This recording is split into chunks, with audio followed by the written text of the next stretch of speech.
as I was saying, most people aren't mentally ill. They just need a Brené Brown podcast and maybe a low dose of Lexapro for good measure. Do you really think that would have stopped the January 6th riots? Well, either that or the National Guard. I'm not really sure. Anyways, are we rolling? Of course. Very good. Hello, America, and welcome to America, the podcast. I, of course, am your host, Thebadiah A. Stard, the embodiment of an only hope for America, and I would like to apologize for the lateness of this epilogue episode. We were going to release an episode last Friday, but then Tim made the mistake of speaking Spanish in front of an ICE agent and was deported to Guantanamo Bay for a brief time. All I said was gracias to the barista. Yeah, but Trump's not messing around this time. He's even letting ICE raid churches and schools.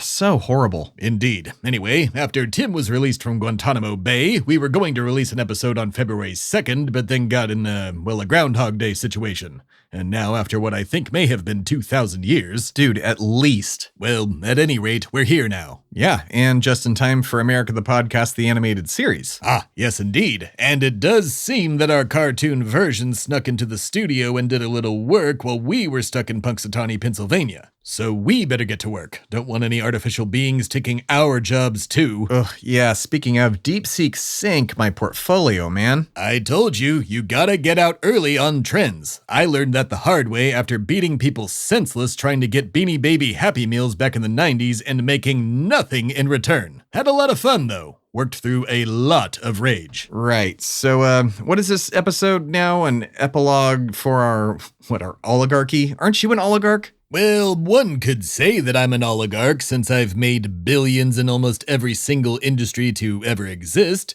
One could also consider me an amalgamation of all of the billionaires to ever exist. One could also say that meta-humor is tired and overrated. And if anyone did say that, I would say you're wrong and shut up. Especially since the metaverse, emboldened by the manosphere, will soon be able to watch and maybe even control your every move, at least more than they already do now. And not just the metaverse. If you didn't notice at Trump's inauguration, every person who controls communication in this country was sitting right behind him. Also, Toyota for some reason. I hear the Toyota Tundras are really hard to find these days, but maybe he's pushing for more to be made. They're pretty okay trucks from what I understand.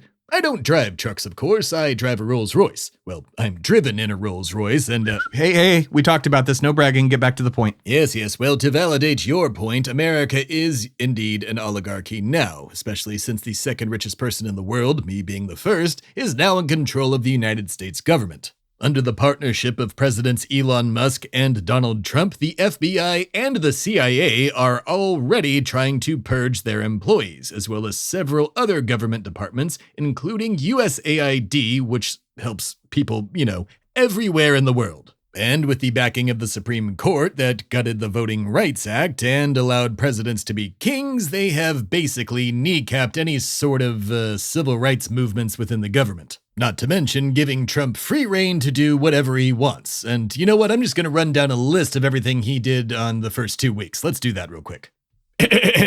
He began his attempt to end birthright citizenship, withdrew from the Paris Climate Treaty and the World Health Organization, pardoned 1,500 January 6th insurrectionists. Dude, slow down. I can't. There's a lot, and we have limited time, Timothy. Our country could fall. He repealed a rule allowing transgendered people to serve in the military, banned DEI across all government agencies, put Cuba back on the list of state sponsors of terrorism, threatened to impose 25% tariffs on Canada and Mexico, which didn't happen, and we'll get to that in a minute, and signed an order to expand the use of the death penalty. Jesus Christ, it's only been 2 weeks, man. Oh, that was only on his first day in office, my friend. I am not done. Oh my God.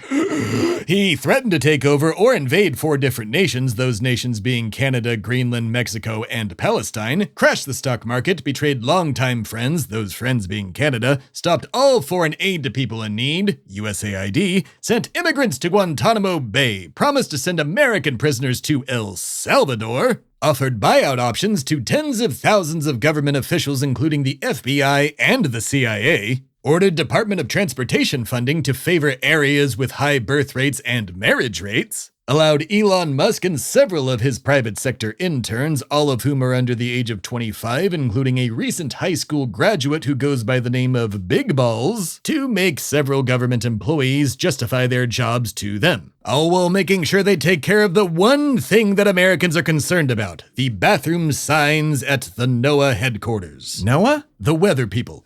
Right, are you done? Oh, absolutely not, my friend, nor will we be done for at least another 4 years, maybe beyond, but I am done with my list. Jesus Christ, oh my God. So all of this for lower gas and egg prices that didn't happen because, what, Canada and Mexico were supposed to pay tariffs or something like that? Well, to put it simply, no, the tariffs would not have worked and would not have made people pay lower prices in groceries because no, Canada, Mexico, and China would not have paid these taxes basically on the American people. I don't know how else to make that any clearer to people who don't believe that, because at this point it's like saying something is blue while they scream and yell that it's yellow. Maybe they're colorblind, I don't know, but then again, I don't know how being colorblind works since I can see beyond the color spectrum. You can? Demigod stuff, baby. Right. Okay. So, man, listen, what do we do now with this? I mean, everything you just said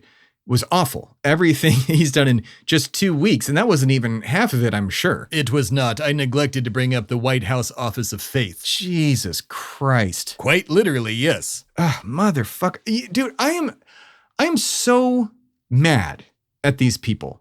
Like, they heard everything that he said and they still voted for him anyways. They heard him about the groceries when everyone in the world said, that's not how this works. They heard him about everything else and people said, that's not how this works.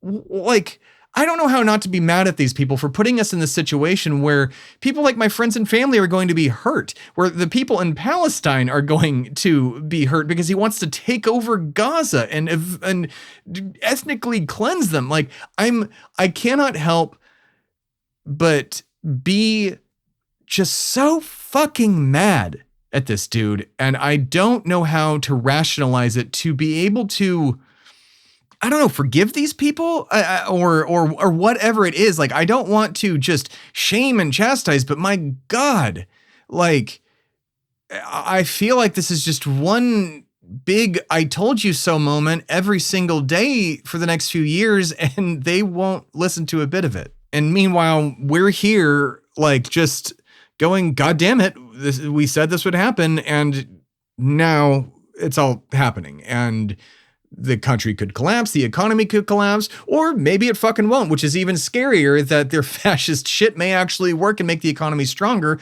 It won't, but like, I'm frustrated, buddy, and I don't know how to rationalize it, and I need help.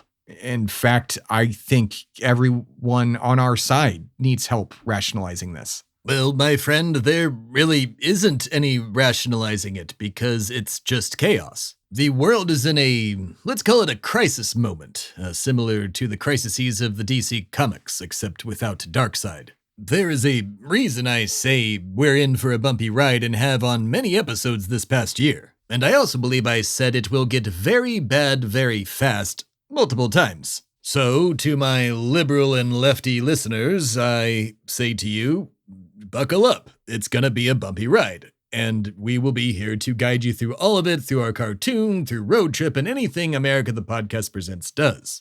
But I do advise you, as you sit there calling yourself right and patting yourself on the back and shaming all of the Muslims in Dearborn, Michigan, to be prepared to have grace. You see, when the shit hits the proverbial fan, and it will, in fact it already has, I think I even got a little on me, ugh, gross. But when it hits the fan and the buyer's remorse sets in for those who voted for Donnie due to the price of eggs, which are expensive from what I understand, I don't do my own grocery shopping, Carolyn with a B takes care of most of it, he really has a knack for finding the perfect avocado. Dude, get to the point. What I am saying is these egg and gas price voters will not only have a strong buyer's remorse for electing our Orange King, but they will also have a lot of embarrassment about doing so. These mostly working class voters thought they were doing what was best for their dinner table in a country that tends to forget about said working class.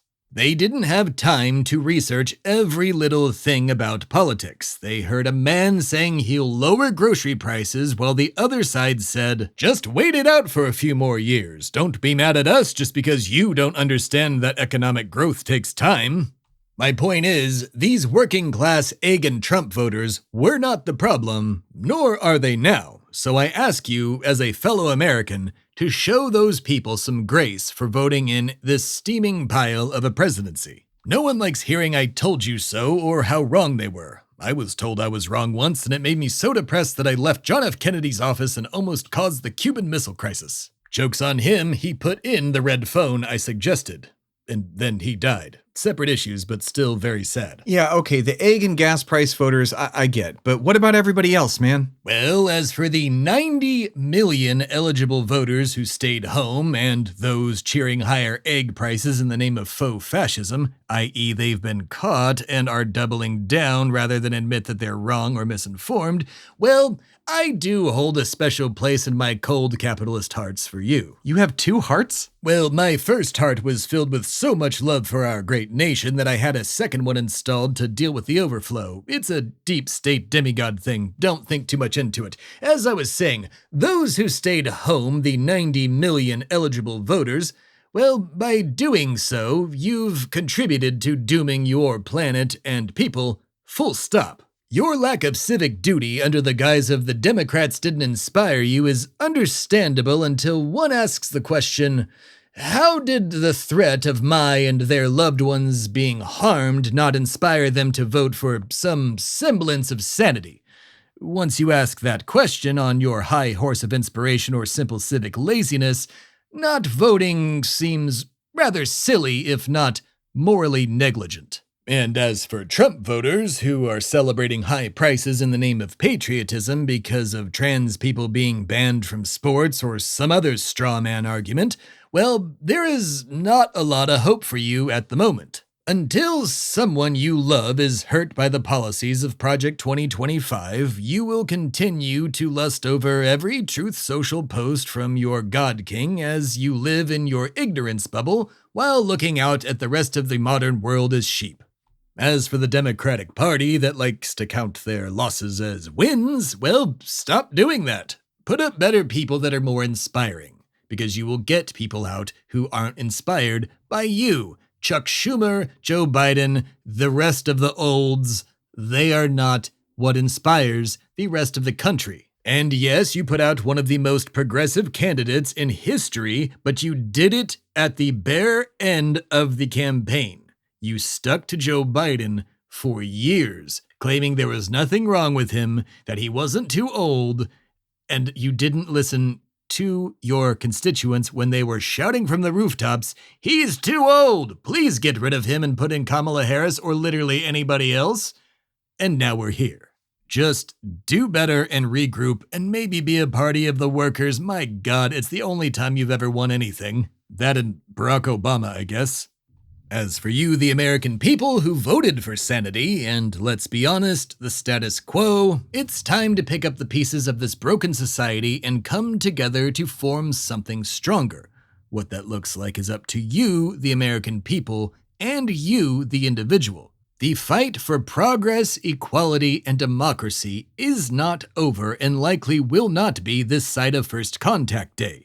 America was founded on resistance to tyranny. And old rich white dudes not wanting to pay taxes. Don't kill the metaphor. Two things can be true. Fair enough. As I was shouting, America was founded on resistance to tyranny, and it will see the other side of it once again. Simply put, this too shall pass.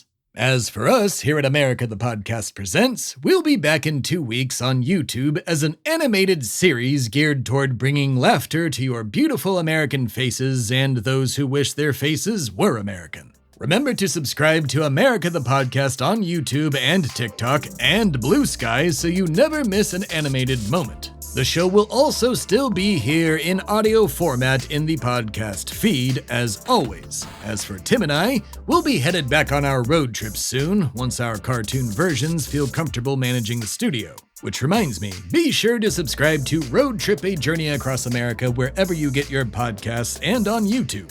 And don't forget to check out our short-form cartoon news series, Cute News. Dystopian news from the internet's cutest correspondents. That's cute.news on TikTok and Cute News Team on YouTube. That said, I wanted to thank each and every one of you for listening to my very important show these past 8 years and helping it become what it is. It has been my true American dream to be able to bring my fellow Americans context to their ever-evolving country, as well as a few laughs to get through the dystopia. I will be in your ears and eyes again soon. For now, and as always, good night and good fight. It's America, the podcast! You've been listening to America, the Podcast, the original series. The show stars Thebadias A. Starred and Tim Philippi as themselves. All other voices in this episode were provided by the wonderful cast of voice actors listed in the show notes. The amazing America, the Podcast theme song you are listening to right now is by Timmy Two Step, and all other music and sounds heard in this show were procured through the fantastic companies and artists listed in the show notes. America, the Podcast is recorded at Shway Media Studios in Austin, Texas, and is mixed and edited by Tim Philippi. Executive producers for the show are Alana Matos, Tim Philippi, and Thebadias A. Starred. For more information, please visit shwaymedia.com and americathepodcast.com. Copyright 2025, all rights reserved.